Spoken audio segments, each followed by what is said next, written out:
Assalamualaikum warahmatullahi wabarakatuh. Alhamdulillah, kita semua dipertemukan kembali dalam mata pelajaran Sejarah Kebudayaan Islam kelas 7 MTS Bani Haji Abdul Rosid. Bagaimana kabarnya anak-anak hari ini?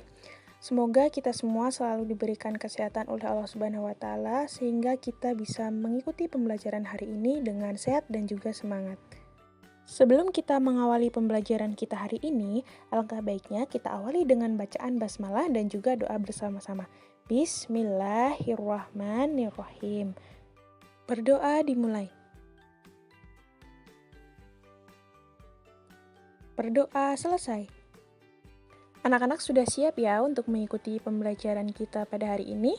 Persiapkan pula buku serta alat tulis serta buku lain yang mendukung untuk mencatat pembelajaran kita pada hari ini.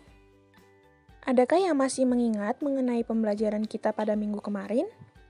Pada minggu kemarin kita telah belajar mengenai kondisi masyarakat Arab pra-Islam, yaitu kepercayaan masyarakat Arab pra-Islam dan juga kondisi sosial masyarakat Arab pra-Islam. Pada materi kita hari ini, kita akan mempelajari mengenai dakwah Nabi Muhammad di Mekah. Yang pertama, kita akan belajar mengenai Muhammad menjadi Rasul. Yang kedua, yaitu pola dakwah Nabi Muhammad di Mekah. Yang ketiga, yaitu misi dakwah Nabi Muhammad di Mekah. Yang keempat, yaitu respon masyarakat Mekah terhadap dakwah Nabi Muhammad. Yang kelima, hambatan berdakwah Nabi Muhammad. Yang keenam, strategi dakwah Nabi Muhammad. Dan yang ketujuh yaitu modal kesuksesan dalam berdakwah ala Nabi Muhammad. Kompetensi dasar pada pembelajaran kita hari ini yaitu memahami pola dakwah Nabi Muhammad di Mekah dan juga menganalisis pola dakwah Nabi Muhammad di Mekah. Tujuan pembelajaran kita pada pertemuan kali ini yaitu yang pertama untuk mengidentifikasi cara berdakwah Nabi Muhammad di Mekah dan yang kedua untuk mengidentifikasi keberhasilan dakwah Nabi Muhammad di Mekah. Pada masa itu, Nabi Muhammad belum diangkat menjadi nabi dan rasul. Pada masa itu, Muhammad sangatlah prihatin dan sedih ketika melihat tingkah laku bangsa Arab yang moralnya telah rusak, memiliki budaya yang jelek, menyembah berhala, dan suka berperang. Kemudian pada usia 40 tahun Nabi Muhammad, beliau bertapa atau bertahanus atau yang disebut dengan menyendiri untuk mencari ketenangan jiwa, yaitu beliau bertahanus di Gua Hira di Jabal Nur yang terletak sekitar 6 km sebelah timur kota Mekah.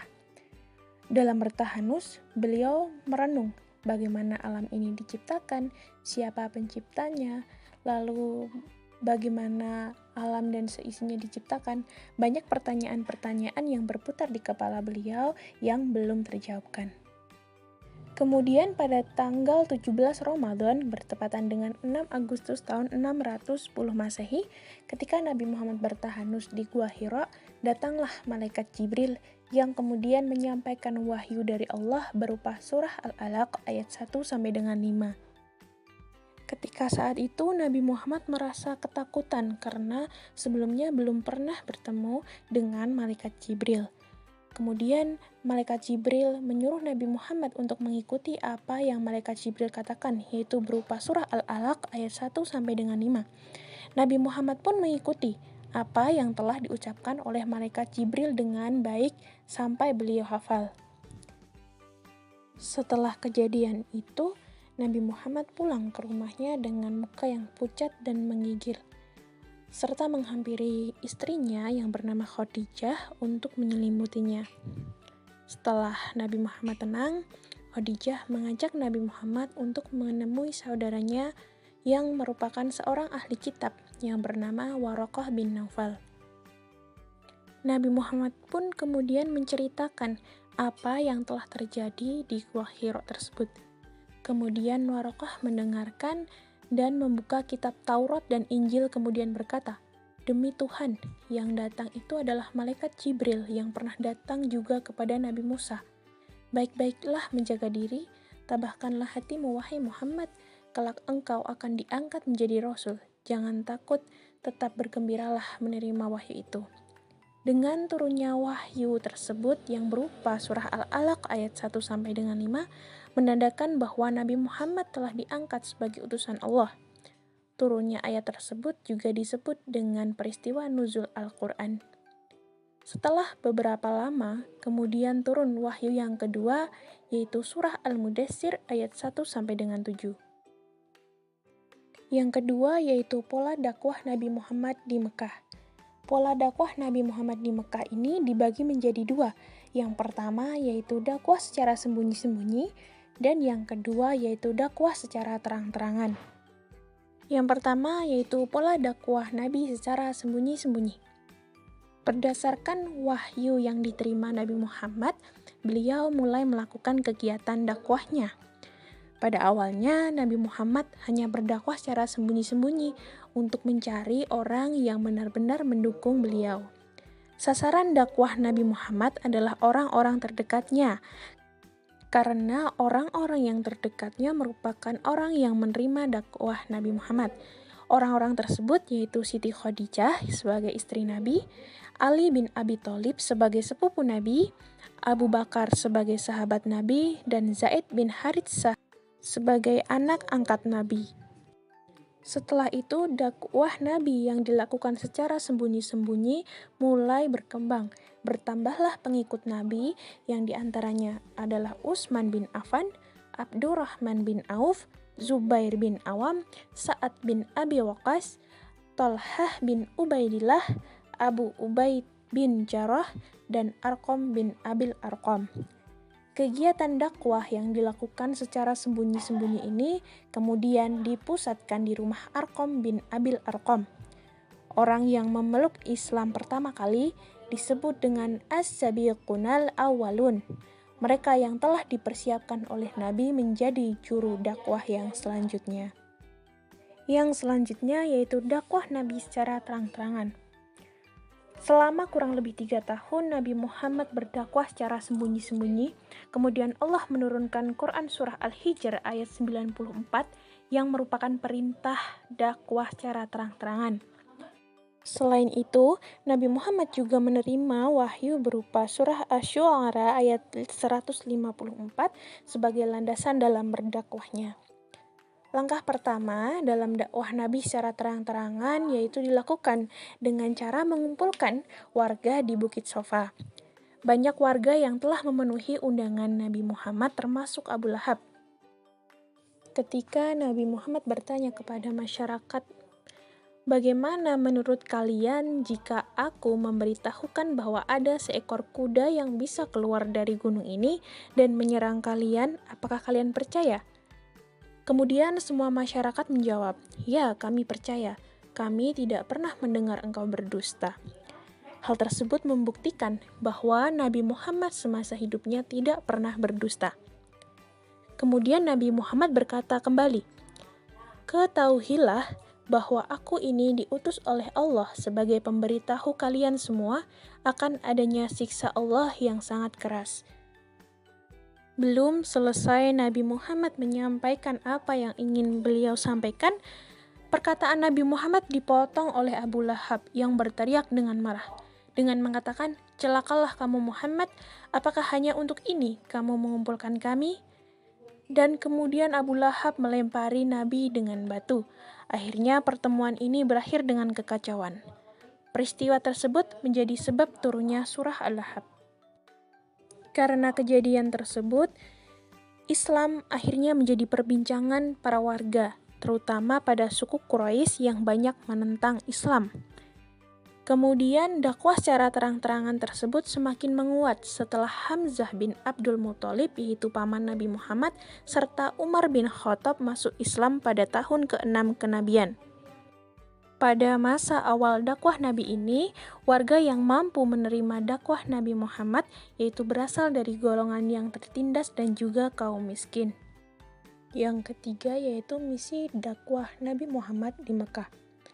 Ada 4 macam misi dakwah Nabi Muhammad di Mekah. Yang pertama yaitu mengajarkan ketauhidan, yang kedua menegaskan kiamat sebagai hari pembalasan, yang ketiga merubah perilaku jahiliyah, dan yang keempat, mengangkat dan melindungi hak asasi manusia. Yang pertama yaitu mengajarkan ketauhidan. Pada masa dahulu, masyarakat Arab jahiliyah memiliki kepercayaan kepada berbagai Tuhan. seperti penyembahan berhala, menyembah bulan, binatang, jin, dan sebagainya. Ajaran-ajaran tersebut tentulah tidak sesuai dengan ajaran agama Islam. Sementara itu, di Islam datang dengan membawakan ajaran tauhid, yaitu penyembahan hanya dilakukan kepada Allah Subhanahu wa Ta'ala yang tidak beranak dan tidak pula diperanakkan. Kemudian Nabi Muhammad mengubah secara perlahan kepada kaum-kaum jahiliyah untuk meninggalkan sesembahan-sesembahan berhala mereka, kemudian beralih kepada ketauhidan, yaitu menyembah hanya kepada Allah Subhanahu wa Ta'ala. Yang kedua yaitu menegaskan hari kiamat sebagai hari pembalasan. Banyak dari masyarakat jahiliyah yang tidak percaya akan hari pembalasan, sehingga mereka berperilaku sehari-hari seperti tidak memiliki aturan. Mereka berperilaku sesuai apa yang mereka inginkan dan sesuai apa yang telah nenek moyang mereka ajarkan. Oleh karenanya, Nabi Muhammad memprioritaskan dakwahnya kepada ajakan untuk mempercayai hari pembalasan. Nabi juga berpesan agar selalu menjaga perilaku baik yang sesuai dengan ajaran Allah Subhanahu wa Ta'ala. Yang ketiga yaitu merubah perilaku masyarakat jahiliyah. Pada kehidupan sosial masyarakat Arab pra-Islam, terdapat banyak sekali tradisi yang melanggar etika ataupun akhlak. Di antaranya judi, minum-minuman keras, merampok, berzina, dan perbuatan buruk lainnya. Oleh karenanya, Nabi Muhammad membawa ajaran Islam agar masyarakat kembali dari jalan yang buruk kepada jalan yang benar yang sesuai dengan syariat Islam. Yang keempat yaitu mengangkat dan melindungi hak asasi manusia. Pada masa jahiliyah, banyak sekali jual beli manusia sebagai budak itu sudah menjadi hal yang lumrah. Dan tidak hanya itu, kezoliman-kezoliman yang dilakukan seperti mengubur bayi perempuan yang dianggap sebagai aib dan memperbudak manusia dengan cara yang tidak memanusiakan. Oleh karenanya, kehadiran Islam ini mampu mengangkat derajat manusia dari perbudakan, du'afa, dan fakir miskin. Adanya Islam juga membuat derajat wanita itu terangkat, karena Islam tidak memperbolehkan pembunuhan seperti yang dilakukan oleh orang-orang jahiliyah. Yang keempat yaitu respon masyarakat Mekah terhadap dakwah Nabi Muhammad SAW. Banyak dari orang-orang kafir yang tidak senang dengan dakwah yang dilakukan oleh Nabi Muhammad, terutama kafir-kafir Quraisy. Salah satu tokoh masyarakat kafir Quraisy yang selalu menghalangi gerakan dakwah Nabi Muhammad yaitu Abu Lahab. Abu Lahab ini menghasut masyarakat-masyarakat yang lain agar benci terhadap Nabi Muhammad dan Islam. Bahkan Abu Lahab ini menghasut paman Nabi Muhammad yaitu Abu Thalib untuk memenuhi keinginan masyarakat kaum Quraisy.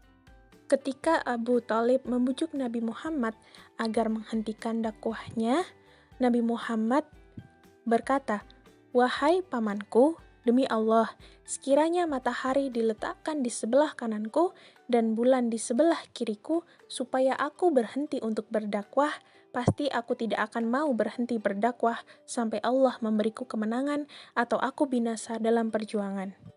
Masya Allah, betapa tegarnya perjuangan Rasulullah untuk memperjuangkan Islam pada masa itu. Mendengar pernyataan tegas Nabi Muhammad, Abu Lahab tidak gentar untuk menggagalkan misi dakwah Rasulullah. Abu Lahab mencoba melalui jalur kekeluargaan, yaitu dengan menukar Nabi Muhammad dengan orang lain agar Abu Lahab dapat membunuh Nabi Muhammad. Tetapi hal tersebut gagal dilakukan oleh Abu Lahab karena paman Nabi yaitu Abu Thalib menolak akan hal tersebut. Faktor yang menjadi penyebab orang kafir Quraisy menolak ajaran Muhammad yang pertama yaitu ketakutan mereka akan kehilangan kekuasaan, yang kedua yaitu hilangnya status sosial karena dalam Islam semua manusia itu sama, tetapi kafir Quraisy itu menganggap manusia itu berkasta. Yang paling rendah yaitu budak. Dan yang ketiga yaitu hilangnya perdagangan patung.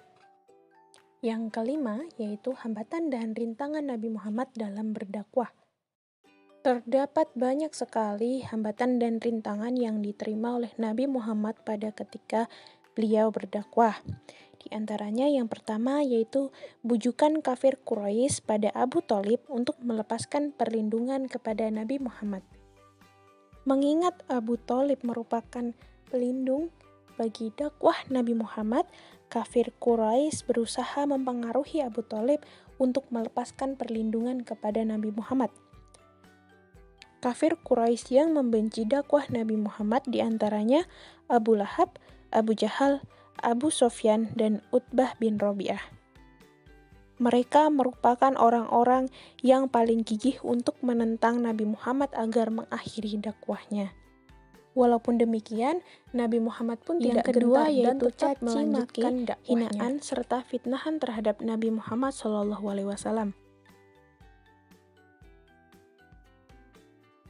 Banyak sekali fitnah dan tuduhan terhadap Nabi Muhammad yang dilontarkan oleh kaum-kaum kafir. Di antaranya ada yang mengatakan bahwa Nabi Muhammad adalah seorang penyihir, ada yang mengatakan bahwa Al-Quran adalah mimpi bohong Nabi Muhammad, dan ada pula yang mengatakan bahwa Nabi bersekutu dengan jin dan Nabi adalah orang gila. Semua tuduhan, cacian, dan fitnahan yang dilontarkan oleh kaum kafir malah menjadikan Nabi semakin semangat dalam mendakwahkan Islam. Yang ketiga yaitu siksaan terhadap Nabi dan para sahabat. Salah satunya yaitu ketika Nabi dan para sahabat mendakwahkan Islam, mereka malah dilempari dengan kotoran. Walaupun demikian, Nabi dan para sahabat tidak membalas sedikit pun perbuatan-perbuatan orang-orang kafir. Yang keempat yaitu pemboikotan di Syi'ib. Melalui kegigihan Nabi Muhammad dan juga para pengikutnya, kemudian dua tokoh kafir masuk Islam, yaitu Hamzah bin Abdul Muthalib dan juga Umar bin Khattab. Mendengar hal tersebut, umat kafir semakin panas. Kemudian umat kafir melakukan pemboikotan terhadap umat Islam selama 3 tahun. Tidak mau berbicara dengan orang Islam, tidak mau berjual beli dengan orang Islam, tidak mau menikah dengan orang Islam, dan tidak mau mengunjungi orang Islam.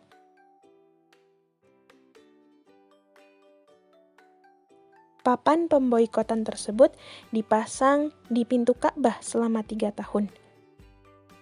Kemudian hambatan dan rintangan yang kelima yaitu wafatnya orang-orang tercinta Rasulullah. Setelah berakhirnya masa pemboikotan, beberapa bulan kemudian Siti Khadijah yaitu istri Rasulullah dari wafat pada usia 65 tahun. Rasulullah Abu Thalib juga meninggal.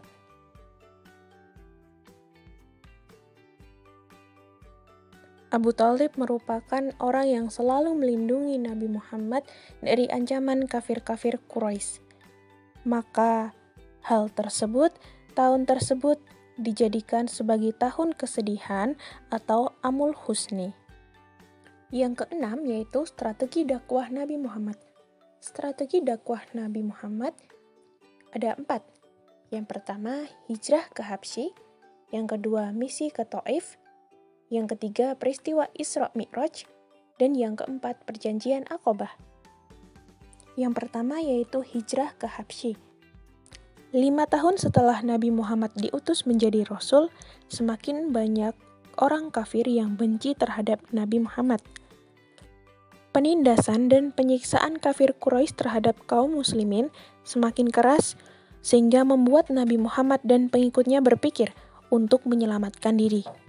Pada kondisi tersebut, turunlah surah Az-Zumar ayat 10 yang berisi perintah untuk berhijrah. Karena siksaan yang diderita oleh Nabi Muhammad dan kaum muslimin yang lain, maka Nabi Muhammad memerintahkan agar meninggalkan kota Mekah dan berhijrah ke Habsyi, yang rajanya waktu itu bernama Najasyi. Najasyi ini merupakan orang Nasrani. Sesampainya rombongan hijrah ini sampai ke Habsyi, mereka semua diterima dengan baik oleh Raja Najasyi. Mendengar kabar orang muslimin diterima serta dilindungi oleh Raja Najasyi, orang kafir Quraisy pergi ke Habsyi. Dengan menyerahkan hadiah, mereka berharap dengan membawa hadiah-hadiah tersebut, Raja Habsyi mau menerima dan mengusir orang-orang muslimin. Tetapi Raja Habsyi menolak menerima pemberian hadiah dari kaum kafir Quraisy dan tetap memberikan perlindungan pada kaum muslimin yang berada di Habsyi. Yang kedua yaitu misi ke Taif. Setelah kedua orang yang dicintai Nabi meninggal, orang-orang kafir di Makkah semakin berani terhadap Nabi dan juga kaum muslimin yang lain. Melihat kondisi yang seperti itu, Rasul bersama Zaid bin Haritsah berencana pergi ke Taif, yaitu wilayah yang berjarak sekitar 80 km dari Tanah Suci Mekah. Terdapat beberapa alasan Nabi Muhammad memilih Taif, di antaranya yang pertama, Taif merupakan kota kedua setelah Mekah. Yang kedua, di Taif ada Bani Saqif, salah satu suku Arab yang paling kuat. Jika mereka memeluk Islam, maka akan menjadi kekuatan besar yang mendukung dakwah Nabi. Yang ketiga, jarak antara Taif dengan Mekah tidaklah jauh, sehingga orang Islam dapat memberikan bantuan dengan menyebarkan Islam di Taif dan juga di Mekah. Nabi Muhammad pergi ke Taif untuk meminta bantuan serta perlindungan dari keluarganya yang berada di kota itu. Tetapi harapan tersebut tidak jadi kenyataan, karena keluarganya tidak mau memberi perlindungan serta bantuan kepada Nabi Muhammad. Mereka menolak membantu Nabi Muhammad karena mereka menghindari perselisihan dengan masyarakat Mekah. Selain itu, mereka juga telah terhasut oleh pengaruh Abu Jahal dan para pembesar kafir Quraisy yang memberitahukan bahwa apa yang diajarkan oleh Muhammad adalah kebohongan dan akan menyesatkan bangsa Arab. Mereka bahkan mengusir Nabi Muhammad dengan melempari batu. Dengan pakaian Nabi yang berlumuran darah dan penuh luka, Nabi Muhammad pergi meninggalkan Taif, menghindari dari kejaran penduduk Taif. Kemudian Nabi mengutus seorang lelaki, Khuza'ah, untuk menemui Mut'am. Kemudian mengabarkan bahwa Rasulullah ingin masuk ke Mekah dengan perlindungan darinya. Keinginan Rasulullah tersebut diterima dan akhirnya Rasulullah kembali lagi memasuki Mekah.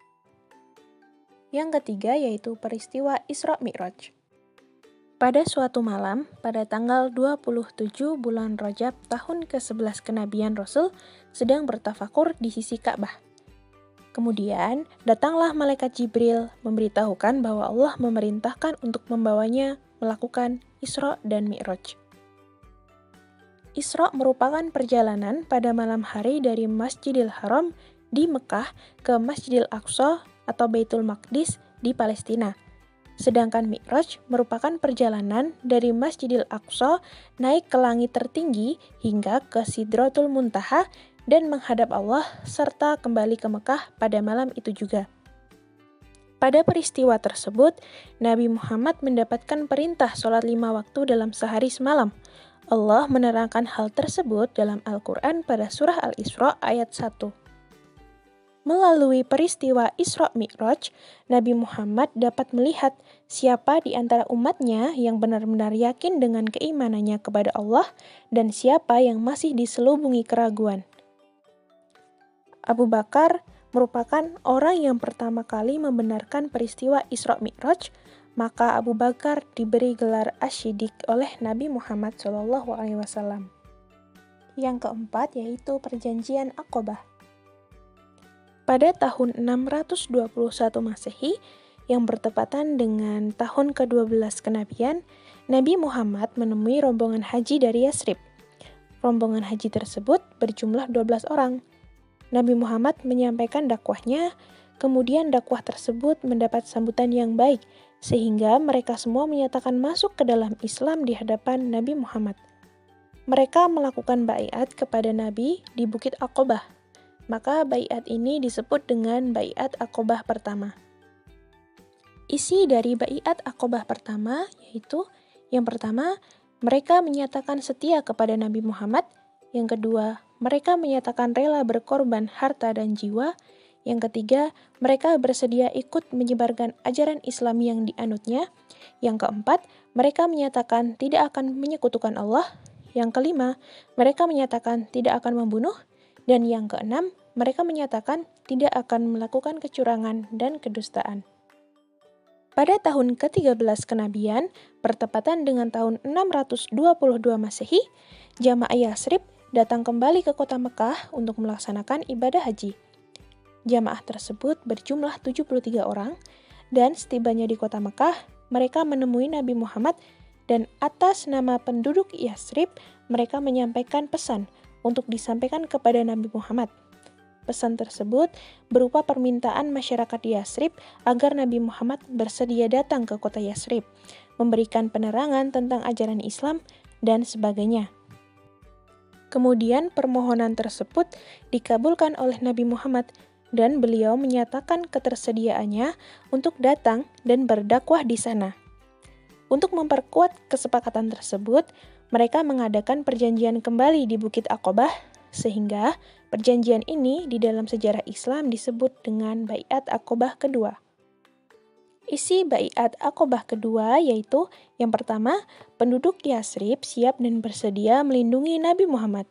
Yang kedua, penduduk Yatsrib ikut berjuang dalam membela Islam dengan harta dan jiwa. Yang ketiga, penduduk Yatsrib ikut berusaha memajukan agama Islam dan menyiarkan kepada sanak saudara mereka. Dan yang keempat, penduduk Yatsrib siap menerima segala resiko dan juga tantangan. Dengan demikian, langkah strategis yang sangat menguntungkan bagi dakwah Islam telah dicanangkan. Beliau telah memiliki kesiapan yang sangat matang, selain karena telah mendapat dukungan dari penduduk Yatsrib, juga karena secara fisik dan mental, Nabi Muhammad telah siap meninggalkan kota kelahirannya untuk meneruskan perjuangan dalam menegakkan kalimat tauhid. Yang ketujuh yaitu modal kesuksesan Nabi Muhammad dalam berdakwah di Mekah. Yang pertama modalnya yaitu harus sabar, yang kedua gigih dan ulet, yang ketiga berakidah yang benar serta kuat, yang keempat yaitu memiliki akhlak terpuji dan menjauhi kemungkaran, dan yang kelima kesetaraan derajat. Sekian pembelajaran kita pada hari ini. Semoga apa yang telah kita pelajari hari ini bermanfaat bagi kita dan orang-orang sekitar kita ke depannya.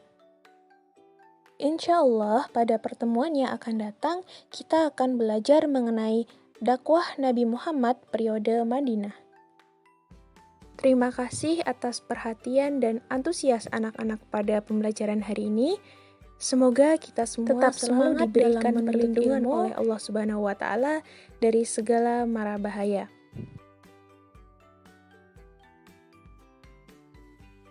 Jangan lupa untuk menjalankan kewajiban kita sebagai umat muslim dan juga tetap jaga kesehatan. Sekian dengan kita tutup memakai masker hari ini dengan menjaga jarak serta makan makanan yang bergizi. Majelis. Alhamdulillahirabbil alamin. Subhanakallahumma wa bihamdika asyhadu an la ilaha illa anta astaghfiruka wa atubu ilaik. Wassalamualaikum warahmatullahi wabarakatuh.